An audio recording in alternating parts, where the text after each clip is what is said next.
เอาเลยต้นตรงวิดีโอส่วนมิโซตรงเสียดานจงจ้างให้สวยกันตัวมั้งอ่ะมิโซตรงเสียดานดิแต่หันติดตายละอารีที่พอมอยอินกันเองอ่ะไงทักที่พอจากคำสอนเล่นกันเองอ่ะอามาเราจะเจียงได้ว่าใส่กระดูกจะเสียดานติดเบอร์เฮียมหรอวะ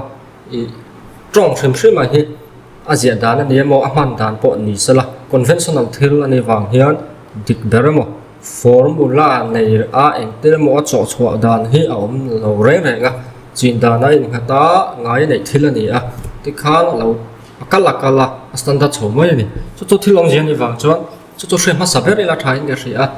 จุดมีเชื่อนั่นแต่เราจวนจุดเดียงจังกันเชื่อฟูเราจวนกันป่วยชงนั่นสะดวกนะที่อินอังตะกลังอินอังสีเราเขากันขายขี้นังอ่ะ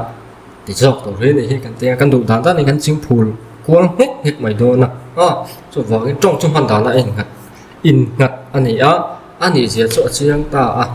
ไม่ใช่ขัดตินตารมิดวัวแต่พอที่อันหันติเขียนนะตารมิดบุญกันตี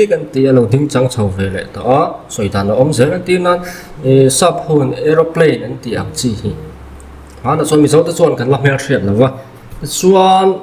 ไว้แต่เราตัดซับจนหันลูตากันเราเมียเสียชาวเวลต์เจริญอันสาระสุดท้ายส่วนเราทอกแต่กันหัววาระข้าเราทอกกับมิผัวตัวป้อนเฉลว่าตีระจนทอกไทยนาทีนั้นสวยไหม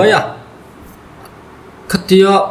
มิงฉันปานผัวป้อนในช่วงเราทอกไทยนาทีนั้นสวยไหมข้าหุ่นเราก็ละมิงดังกันผัวเราวางมิงเราจังตาทอกไทยนาทีข้าสับหุ่นเอโรเพลนนาทีสวยน่าเห็นกันบ้างมิงเราหนุตา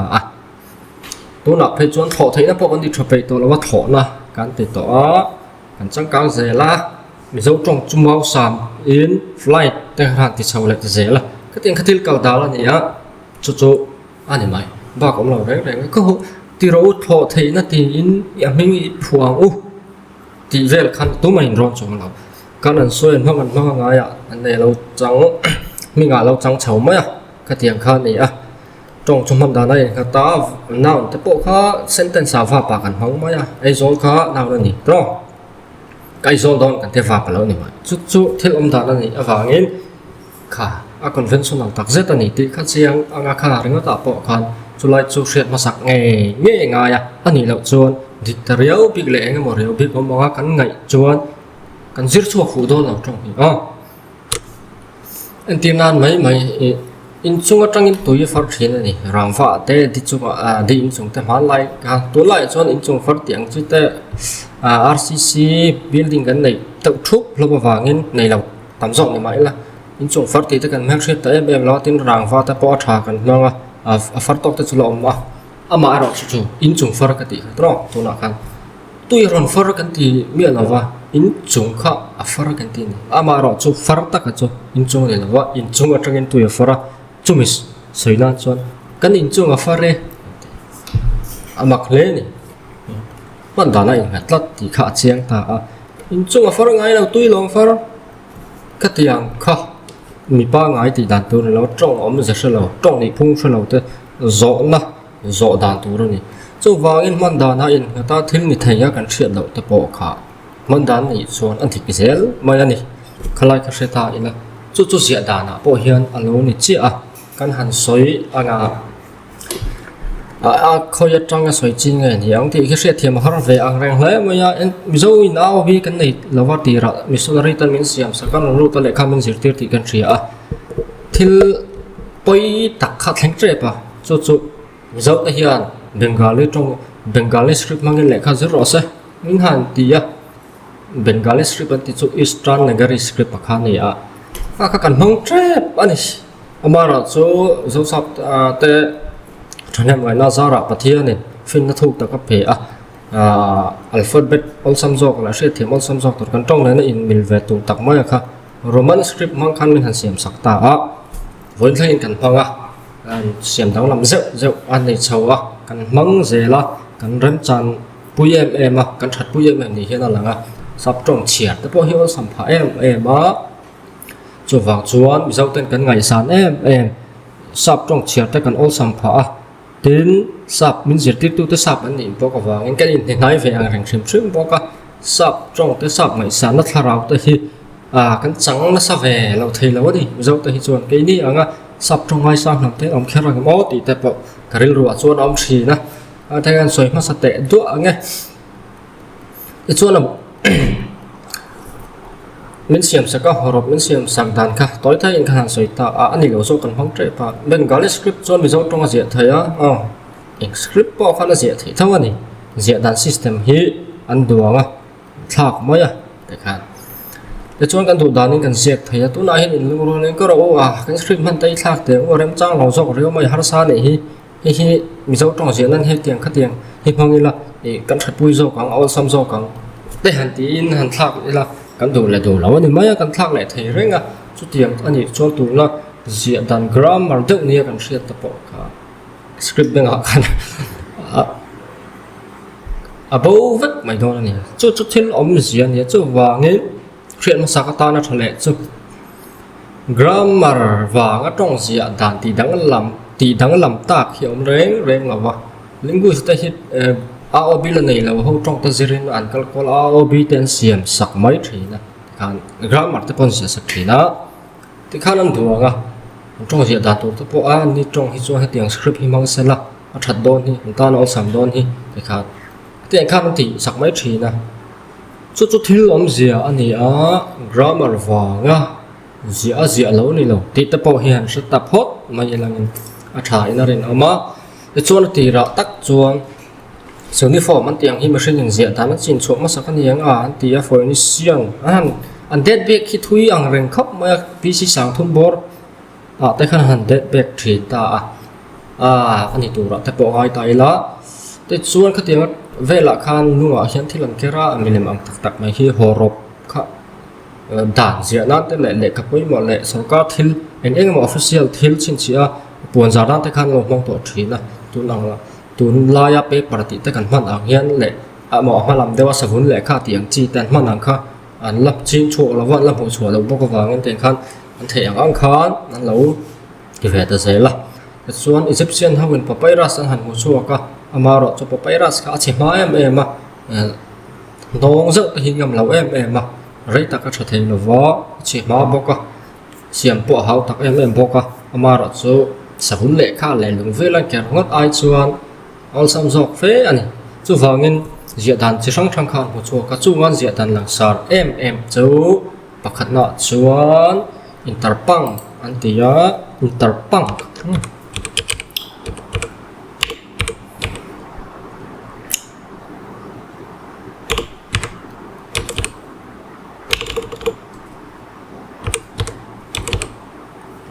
interpang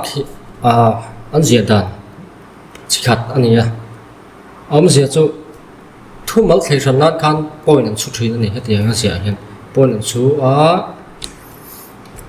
he interpang chu tu da kan huang he nia he in chu he triangle lang he chu phei zela thi hian thu mal thei ran nan khan point an chu a script sim ai chu in zom veka ama ro chu thu mal ni ti hret ran nan khan te khan chu ta khatiang khan an siak thin ani mal lai chuan hei lo hi chu continuous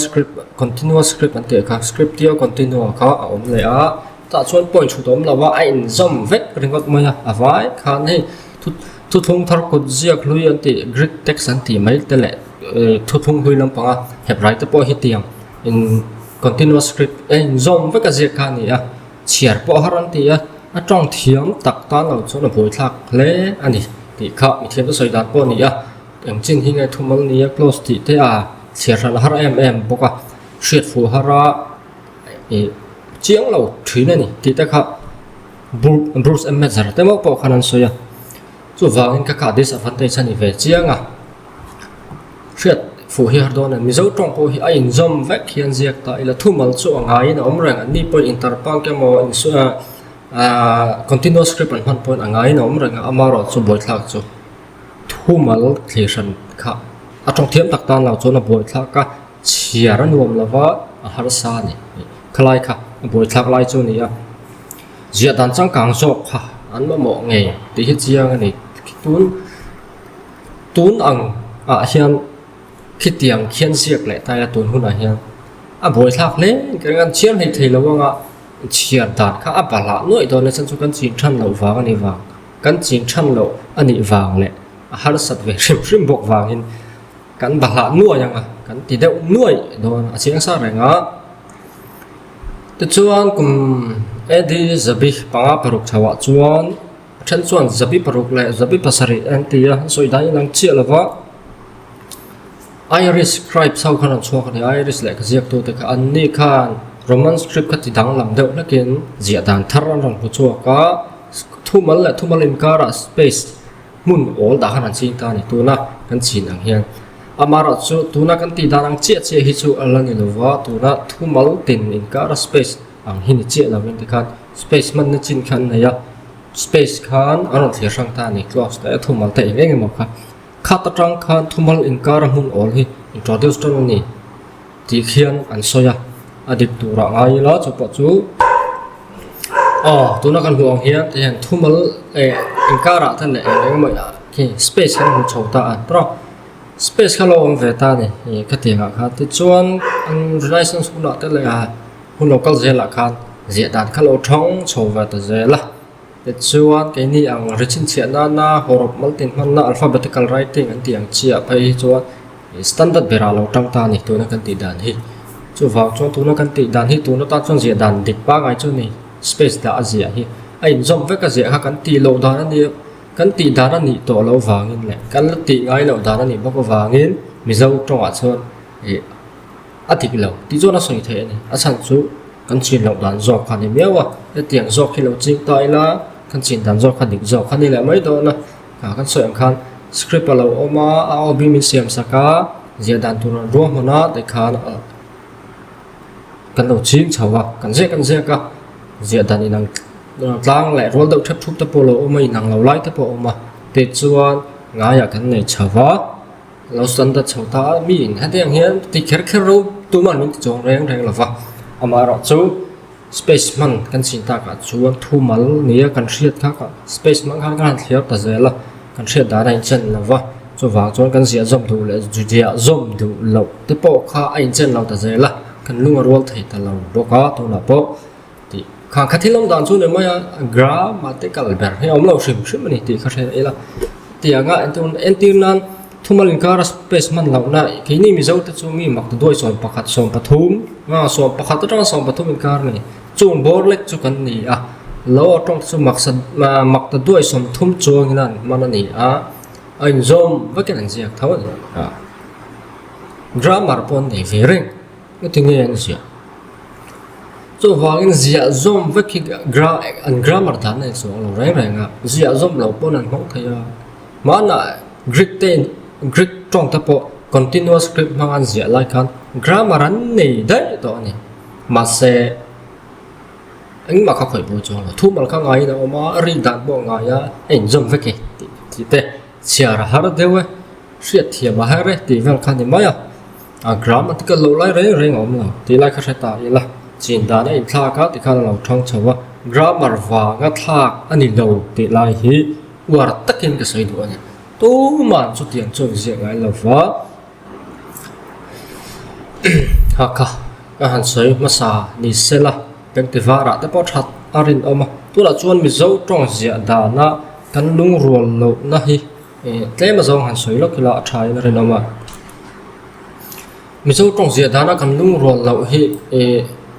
rei takala ni lawa man lok ni ya kan kal thup a pa ngai takin kan mi thiam te le tiang lama tui mi te na thuron min pek ang te le ti dan ton min ko mo wang chi kha kan zo maya mi than kat chon amara chu zong chon thai ni lawa tin zom factor po in an thu le ha ta kan shakim vek bok lawa ten sansin bul te le nga mo te le khazia ka article ta zia ka emo ese ta po ni ang ka tiang tingai vek kan ni bok lo wangin a thei lo boka chu ba ka mani du dan zia ve shim po an oma sung te wang chon le chan dang awangin kan lung rualin aza in kan zia dan chu in hok lo ama ro chu mi than khat chuan ti la mi tam per chuan kan ti chona dik la wanga mi than khat chuan mi thiam le hatiang lampanga experience nei tak thu le la hi kan zo maya ol sam boka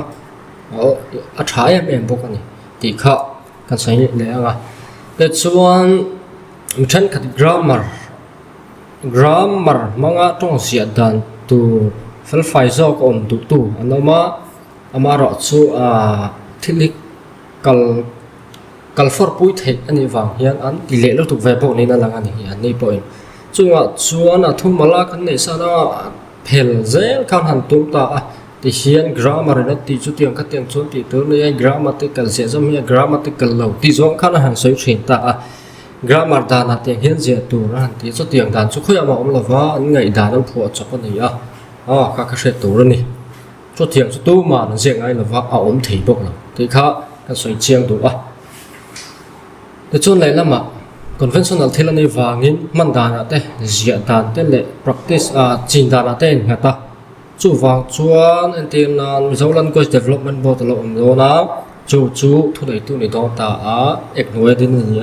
chung chuan ni na min gai dan kha standard tur chu ni mai do ta chu wang ka tianga han in shu la kha adik chu ni le mai do ta ni thil te kha antin han legalize am ta sala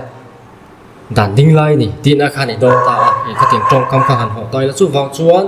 dan ding lai anga ti khan zu khap te po zuan khap me ka tu na po dan ding lai ni zu khap ka zu khap na kha congress in hli pin zun han zuara san chi han zora han phal rai te kha dan ding lai ni wang dan ka lo ni le ka tiang pok khan tong je dan te po chu mi in an siam rema thu nei tu te na anan siam rem te le enge mo khan ema chu tiang a siam an om lem lo ani po in mitam berman dan kha akala kala mi nan copy up chu pa po chon teng hen chu tiang chon a je ka an ti at le khan se lai ril ro ma ngai na ti hi put thoi to khan a je som bible line je som ti te khan ril ro lo le lo lu ta an se som ma chon mi dang point tiang chon bible la po ko mo sign bo ta po ko mo ti khan an zia kana ti khana kala ngaya kan lo ne alo standard chho ve ta mai zela khat tiang kha thilom da ni ni lo chuan te ka soyang khan tu no mldb tiang chi hian an siam nga kha kan man tur chu ne le wai dor ne su chu thilom da ni awangin mithan khatina grammatical lo ti zo an soi thing chu an shet fu lo wa ni an than hem ngai na ero aro puina fak oma an taimak na te po fak oma tluk ro lo ni an taima em amara chu thil hi kan du firu tuk le engemaw hian kalfor pui khur bin pui the ani chulai chu film khur ngai na lai tak po ni film khur ve ngai khop ma pathian thu chu ni lo hi lo kal sual pui na lo lak sual the em ma ma na kan venga mai cheka kortlon ha vai em ma hi ma tho so pia hian ke kortlon ringot ma hi so ya pathian thu thil dang po soi lo khan sa pulpitan di mo ke tri piflosim na ni ma soi zel ma ya mi nan ni nge me ma minga ming to pa ke kortlona tin bel saka ade chu tiang vel te chu an ni ta chum thu thon nan ten mong ti chho mai ni cha thalem lo ni mi chetan ke kortlon han ha ka enge mo te hi moi than pa vak lo christian nun ne point me lo ve chin tam lo ni sela ti le kan han soi ve mai se chuan ngai thak ta pon du manga don sun ta pon du manga amara chu ni lo zo khan avei lu tu ko wa khan all mo bera na ya soi reng ngat maya ka khan thil mi thang ne in rem lo la chok chuak ta zo ka thil thak the a thlen chuang me lo ni thil soi ka chu tha reng mai chia ka ke kortlon ne na kha tiang hun lai chu han len deuh toi te kha alan al vak lo bok tun lai ang hian kan na pom zam lo reng bok ke kortlon ne na len kha ala za thlak ti ve deuh lai te kha lo le bok chu wangin hun le hun a zir hi ani ve amara chu hun le hun a zir thil tha kan soi po hi kan soi da na zir le kan tui pui da na zir le kan ti na sat lo zir hi thai na thalo ve thei tlat ani pathian thu te po hi thalo tu ka amara chu rui chil chuan poilu tu kal sual na thena sa kho rui chil te hi sa kho te hi thil tha ni sa kho na chuan mishing te fin ti na sai thina mi thi sa kho chan chin zel wi la mi thiam te chuan fin na sang tak te do thei na te zai do na chi te mangai na te that na te hi apar chho khani mishing chuan sa kho betua po sa kho mi anh ấy đàn tổ tất cả sao có gì na kalpuya chun ma se sa kho tui pui ve tho si a war big le enge mo antinan musliman amta a muslim ho kha an ru ta em a ru kal fir fia khau khan tharum tho zong le enge mo zong mi num na suat pa poi sami la khan an sa kho choi vul du wang le an sa kho zirtir na enge mo lak fu lo wang khan mi that boi mai ni chu thalo chia ta muslim chu ni ve tho an pathian thu po ring ma se midang ne nang chong me lo kha thil om ve the ni wangin mi zo tong ji dan ni mo agra mar po ni nga kan tui pui tur ni a kan ngai sang tur po ni a ama ro chu kan ti le lu tuk chuan thil tha ni lawen in nial buai na te in rem lo na te thlana nga to pa pai chuan mi in fiam thu tho nan po men ma a lo thei lo ni chu wang chuan a om to kiom ve a tin trong te pai chu man dan po zia dan po conventional thil ni wangin khur bin puya engemo formula nen anga nei ang le khati zonga chaw chhu tum chi khan ni lo hrim ti rata ila chu ti ni su sala grammatical change si om kum khu lo wa nakina kana soi ka yang chung ta po chu khang te kha kan ru wa hin om ma sa se ka ti azia dan ti nan thumal pani khati ron la chokila hetiang hian zia tur nia hetiang hian zia lo tur nia ti kha ro sai tap tai la a tha thawanga hlok thak thawanga ma ro chu bul bal de watanga om zia le ni phuk tle ma zong tang ne na han soi lo chuan ni alera tanga soi chuan man fu tak tak a hara ti khan ka ron dang ani chuan kha ti khan zia ka hi ai nen hian a form ai nang te reng tho box sia enga tinge a zia da nei ang lo ti kha non boy le hal don thau ni chu wang chuan ka soi ang kha thil kal phung le apa ngai hi ama ten trong in ni phung này mi hring pon ni phung kan nei a thil reng in ni phung nei a man dan thu rom je la khol thil te po le la aman thei chin te a ten dam doi te po a dam rei zo man dan tu ne ka ta chu tu voi khat ai tu voi thum ai tu kal phung te ani phung te man dan tu rom ve kan ni chu ang che son trong po chu ani ve chiang ani ti kha chu a chiang a ama ro chu a expire ve ringot thei lo mang tu mi lo wa top san vek ani lo chu na ma ina thingot thei lo wa mang tu nam chung chu na che a thang je la in siam dang lam je la ani phung dik tak a chu dam voi ta point hring te point ni phung kan na ya man dan tu rom ang bok khan ani phung chu ein siam dang lam thina a cha thina chi chuan grammatical change te kha lo om thina chung ta chu trong upal tak tak a hian a bik takin khovel tong lar ber mai sap tong ate hian chui tu ri atam zuala lo chui ta ula grammatical change om thei chuan engwang en yang trong man da nei nga te kha cheng ta grammar in trong siam lawa a hun kal zela trong man dan in thla ka lo thang dang lam hian grammar dan kha ati dang lam natani chulai chu hriat tur ni a joy to the world the Lord is come ti fel kha tu la son is coming to la kha thiang te kha thil hi om ve thaya mizo tonga hian grammatical change ang top him soi entina pek tur ka ngai to thina ka se mai thai la wa ma ro chu synchronic change a hi chuan om chianga ke ni in mizo ram mun tam bera leng hi intransitive verb kan manga leng ti hi intransitive verb kan manga lo leng le ro kan ti lai hian chimlam hun than ka ta chuan min lo leng ro ti intransitive verb kan mang dai mai ni chu dik lo ni lawa dialect sang kha oma synchronic change ni ya bial kan omna bial zirin kan dialect ka sang ti na ni ti khan tong khat kha amang tu zirin an omna bial zir khan man da na in ang lawa grammatical change kha om tlat ni kha ta kha lai apo chu chung ta chu thilam da na ni wa nge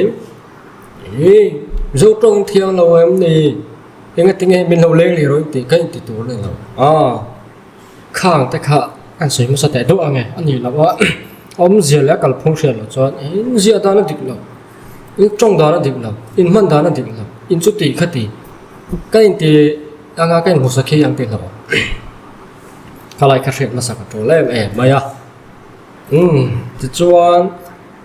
sentence sentence thu mal na tho tang hian tan la thain ka ria ani lawa a thu mal kan lak chuwa a thil ti theina hi te tia zia tu nge ti zong ema ngai da ti ang tia zia tu nge ti te ni ema ka tiang chi kha lir ngi tiang ti zia tu nge chap char ko ang tia zia tu nge ti ya kan chuai ngal ngot chuan eta azi a ler ma ma in ka ria chu wa a bul bal te wa tangin tam soi nga sentence tang kan tra dang a ti ve khang loi la ka thiam ve mel ma ya za thak khop ka thiet angin ka soi do ni ka thiam wa ni la wa thaem ngai hian na ve a na tiang lam pang ve tu te mi zo tong hian an nei tlem ve em bok si a ka thiam angin kan ti ve roi anga khoi takim lo en sak anga mi lo the dar sak bok do ni